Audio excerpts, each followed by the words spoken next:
everyone, and once again thank you for joining us for this short reflection. Quite recently I remember reading an article by an American missionary priest. He was saying how he'd always felt guilty as an only child for leaving home at a very early age to join his order. This guilt, he said, was made worse when his father died quite suddenly at a relatively young age, leaving his mum alone. He said he tried to compensate by sending messages and cards for every occasion from whatever country he happened to be working in. Christmas cards, birthday cards, etc.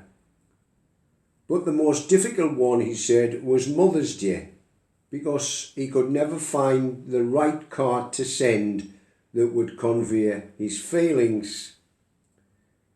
He eventually found what he thought was the perfect one to express those feelings.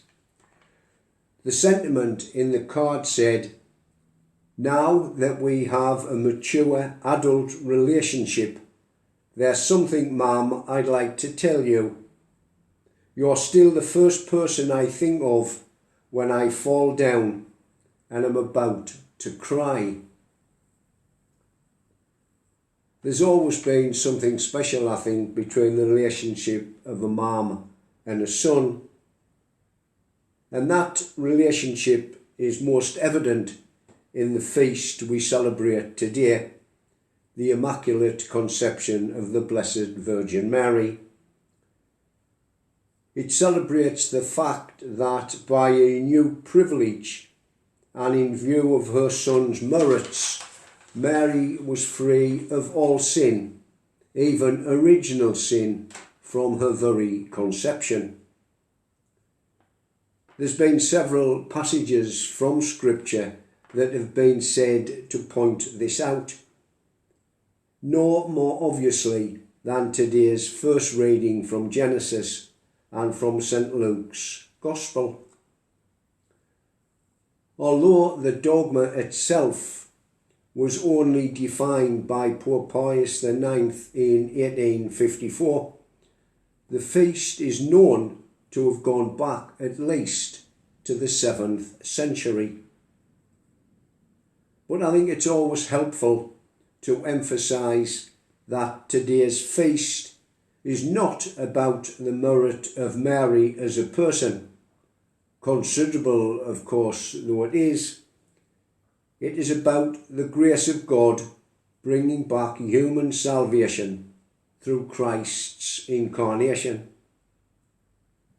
God's plan is not formed on Mary, but the salvation of the whole human race.